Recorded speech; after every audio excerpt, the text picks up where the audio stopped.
Hello everybody, this is Kirsha here. Now then, this is going to be where I'm going to begin. Let us cut back to a few weeks ago.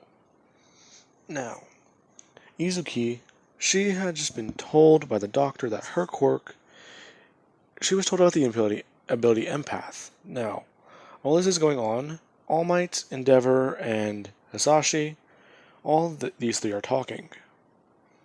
They are trying to figure out a good way to, find out about All for One. Which one of the best ways isn't subtle at all. It's completely stupid, acidine, and may not even work. Along with that, if it goes bad or wrong, it can completely shatter one of these heroes. If not, the legacy they could leave behind. Or just put a bad name on anything they have ever done. Now, that way is fairly bad, so they've been trying to discuss other ones. All coming to the same conclusion. It is going to be difficult just doing the hero side. But they'll at least try.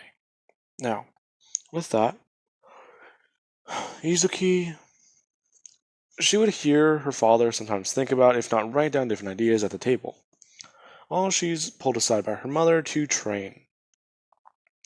If not, teach her some martial arts, if not some different fighting styles, along with the fact of the way she can properly control her quirk. So she'd also work on trying to multitask. And at the age of 6 right now, she is basically just learning, if not taking basic karate, or some basic taekwondo, or kickboxing, and other forms of combat. Albeit slowly, trying to learn controlling her emotions first. Now, her mother does notice that while she is actually training her, sometimes she does hesitate, if not try not to fight back. Which she somewhat comes to the conclusion she's hesitating because she doesn't want to hurt her again. So she just come up with one thing. Immediately walking out of the room and coming back in, with Hisashi. Where she just says that she might be hesitating, but you still need to at least fight. I'm not sure I should try against Dad. What is this about? She's afraid of throwing a punch because she thinks she might hurt me again. Oh. Listen, sweetheart, it's okay. You don't need to worry about that. Besides, you should have seen the look on this one guy's face. What happened? Well, you see, you know how I always work out and sometimes get objects thrown at me? Yeah. Well, I once had a thug try and break a bat, try and hit me over the head with a bat. As soon as I brought my arm up, you should have seen the look on his face. Why? Because it snapped into two pieces, and I didn't even react to it. Dad, you don't have invulnerability. I do not. Which is why I train every day by having objects thrown at me at high speeds. How do you think your mother always keeps her telepathy polished? It is true, I've thrown a lot of things at him. That explains the cinder blocks in the garage. Yup. Anyways, so we'll at least be doing that to show you. As they would walk outside, she would see that they already have everything set up as she actually just pick up some cinder blocks. Now she's told not to use her quirk at first, but then to rapidly increase it, if not increase it slowly. As she would begin, she would be holding a smaller one, if not at least one that weighs a couple pounds. She would toss it at him and find that nothing happens. If not, it just breaks. So she'd be doing this over and over again, until she does start using her quirk. Throwing cinder blocks into his chest, finding that they just snap upon contact, if not they just break. Where she just keeps doing this over and over again, until she does find that she is a little bit more confident in trying to fight again. So she would actually spar up against her dad, as he does see that she's taught her, if not shown her, different forms of combat. If not at least tried showing her the basics of one. Let's say Taekwondo for now. Now, the fact being that she is a novice at Taekwondo, she would actually come down by bringing her hand down, trying to hit into her dad's knee, if not try and hit into her dad's leg, and then try and come upwards into his rib. She would find that that's not working. If not, that's not how you're supposed to do it. He would show her proper forms and proper techniques, along with the fact that she'd be doing so somewhat losing control. She's basically getting to the point where she's just throwing punches out of, well, pure frustration. If not, she just gets more angrier and angrier. Which she would calm down after a couple minutes of being told that her dad's just durable, it's going to be hard to do that. But you should at least feel confident. If you let yourself waver like that, then it's going to be a bit more hard to stay stable. Now, with that, she would understand, as Todoroki would come over one day and they would begin to spar. If not, they'd at least show off what they learned. Endeavor has felt like it's a good idea to at least try doing what Hisashi's doing, along with the fact that he's heard that Hisashi at least knows one of these forms of combat. And I want to say during Endeavor's teenage years, because he would have learned about it in high school, you know he'd be the guy who would try and learn 3 or 4 out of spite. So, he would have done the same. Because the only reason Endeavor's that muscular in bodybuilding is because All Might is that muscular. He does it so he doesn't look weaker than All Might. And you cannot tell me that is the most spiteful thing a person has ever done.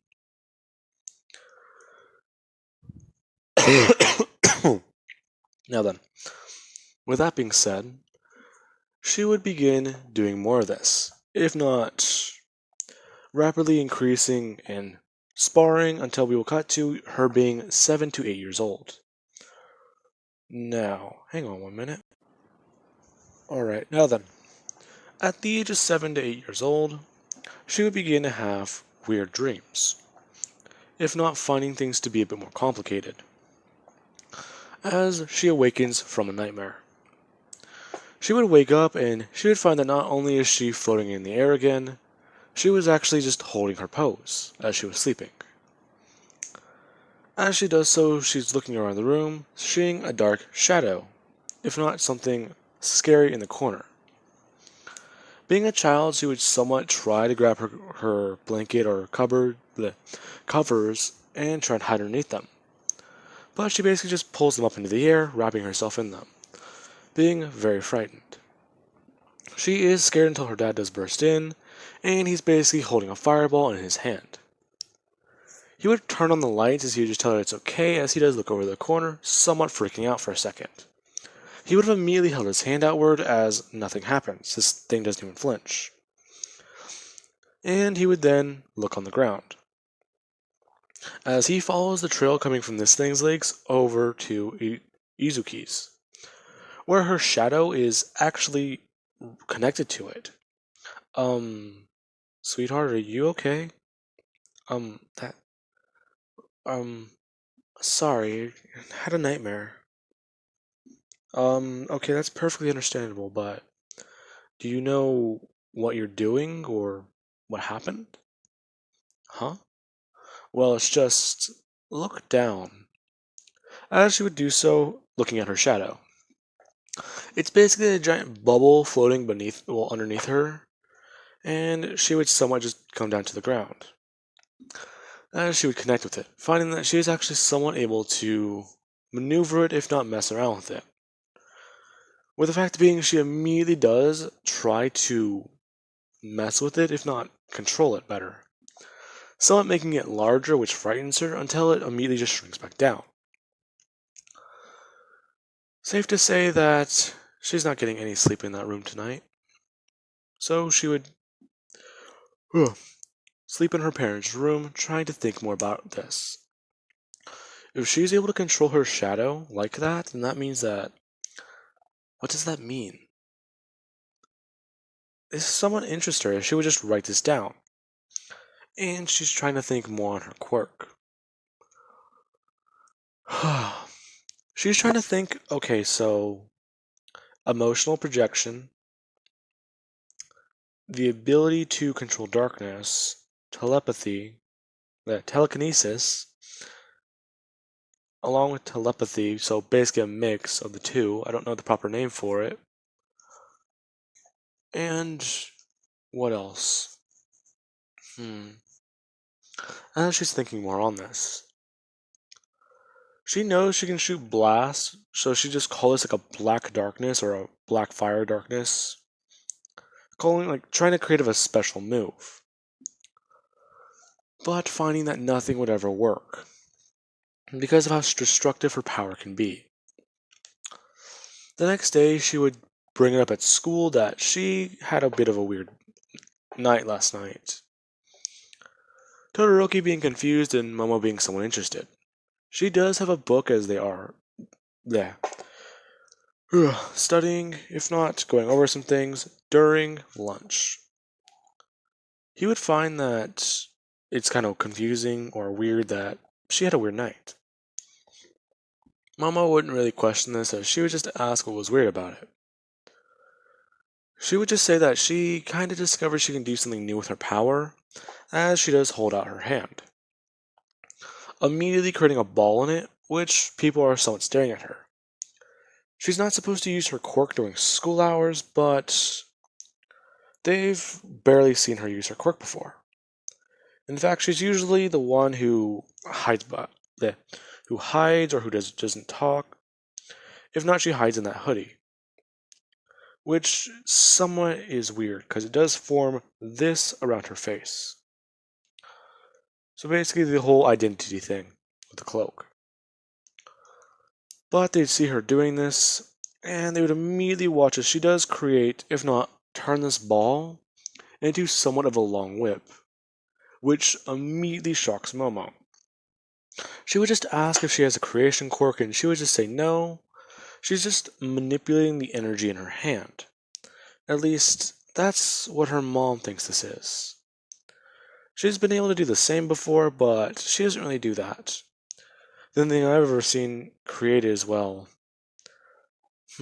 Those things back in her well, not previous life, but I believe when she was still a pro, she did create this weird thing. I think they were like nunchucks or batons you can just throw around at people. That or she did this weird thing where she just puts her fingers out and she blasts things. That's a subtle nod to another series, which I need to actually figure out. Now, with that, she is just watching as this thing is just flying, if not basically moving around the entire cafeteria. It mimics Black Whip, but with the fact that she actually does have control over it. A lot of the teachers are actually watching as this thing is just coiling around, if not moving around every area in the cafeteria. Which the teachers, they would immediately ask whose quirk is that, as it would all immediately just retract down to one table. If not, stop floating around on the ceiling. Which they would immediately walk over, finding that it is Izuki. They would just tell her that she knows she's not supposed to use her quirk at school, but that was fairly pretty awesome. But please just remember this. Okay, sorry. Well, you'll make a sure good pro one day. Thank you, sir. Now, I can't come up with a name for the teacher, so I'm just calling him sir. Now then, with that being said, Izuki, she actually is a bit more keen on this observation. The fact being she can control this with that much power, if not force, that's just her in control. If not, that's just her toying around with it a bit. As she would go home and try and work on it. Now, I want to say when she's not in school, she does at least try flying around, if not hovering off the ground, to get a feel for it. Which people just think she has a flying quirk, but those of the ones who weren't in the cafeteria, they're a bit more confused as to why she always does dress like that. Along with the fact that they think she's wearing a mask to reference some old retired hero. It's probably that one guy who has a flight quirk, or am I wrong? Probably. Yeah, no, wait. as some gentleman walking by would point out that he thinks that like that girl might be trying to, well, pull off a look somewhat like, what was it? That old man with that one guy with a cape. He's super weird because he used to just jump around a lot. Um, I can't think of that guy's name. Yeah, it was. I think he had a simple one like Airjet or Bouncer. Bouncer, really, man? Come on, man. What else would you call that man? Uh, Tornado? Yeah, I think it was something like that actually. You might be right. Hmm. Now, she would hear as this guy's conversation slowly fades out of, well, earshot, as she goes back to what they were talking about. Mama was more interested in her quirk now because it's a bit more powerful, if not OP, especially considering that she just does not like the drawbacks of it. As these two are talking, Todoroki somewhat feeling like he's being dragged along. Now, with that, you also have Momo's bodyguard who she would have a pro hero license, but she just uses it so she can use her quirk. I want to say she's basically, without sounding weird, she's basically just following along the rooftops, making sure that she can at least enjoy a walk home. If not, at least go over to Izuki's house. Now, they would finally arrive as Endeavor is there. In fact, him and Trigon, these two are both fighting, if not, they're both messing around, seeing exactly how far they can push a fight. Which eventually comes to an end whenever one of these two eventually break each other's nose. Well, whenever they both break each other's noses. Now, with that being said, in the year time, All Might has actually risen up to be the number one hero again. With the fact being that he basically wakes up, eats food, and he immediately just goes on to hero work. Because the fact being he does not have a time limit, but he just is at 90%. Now, with that being said, he does have less trauma to his body. So, it should not be as physically demanding.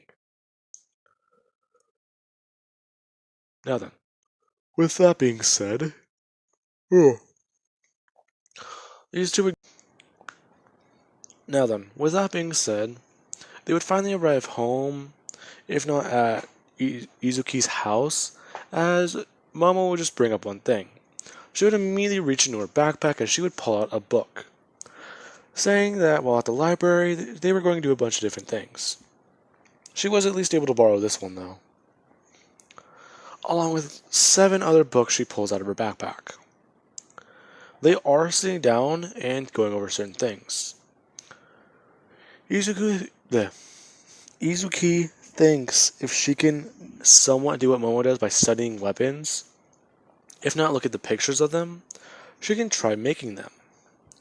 Which her mother is somewhat not keen on, as she doesn't want her daughter making a katana or a giant military gun that's basically the size of a Volkswagen Beetle,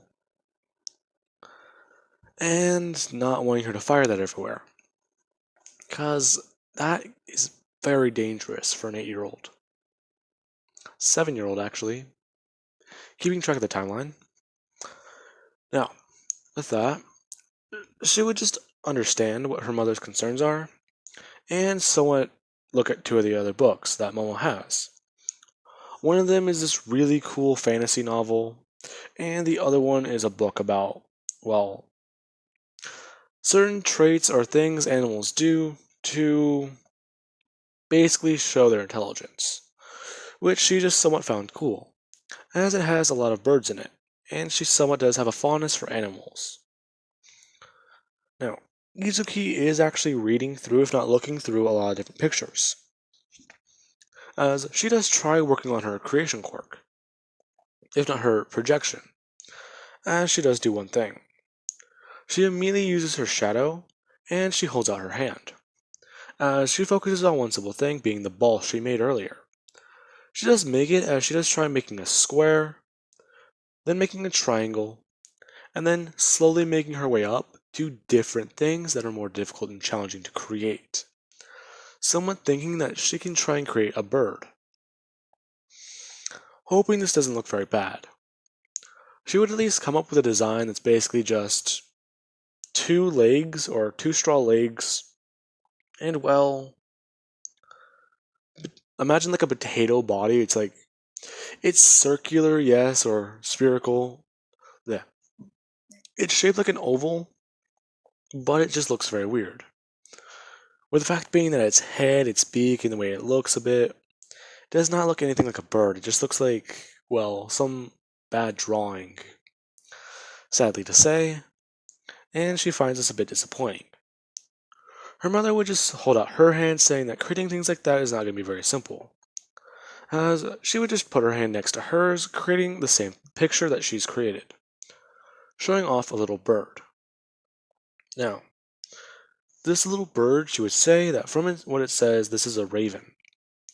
So you need to actually make it this size, as she would slowly watch as the light from her hand moves to her mom's entire forearm and creates a giant raven, which she just holds out and immediately just lets fly away, as it would do so turning into dust, if not white particles and light falling from the ceiling like snow, which they are both amazed at. She would realize that she's not bad with her quirk or the way she uses it, it's just that she's inexperienced. Along with that, she would somewhat look at this fantasy novel, if not this book. And it's actually got a really cool passage, if not a whole storyline. She sees something about, well, a fantasy hero with a certain home. And they do somewhat have a similar power to hers before it was considered to be a quirk. In fact, this book is very old. So it may not have many books in the series. If not, it may have been discontinued. But she does at least find one simple passage that this magic user in this book does say that allows her to use her power. If not, she thinks it's just a spell the magic user created. And she would read it out loud. Azrath Metreon Synthos. Finding that that's a cool little phrase. So, yeah, that is what I will leave you guys with. I do hope you guys enjoyed the video, and have an amazing day. I'll catch you guys tomorrow.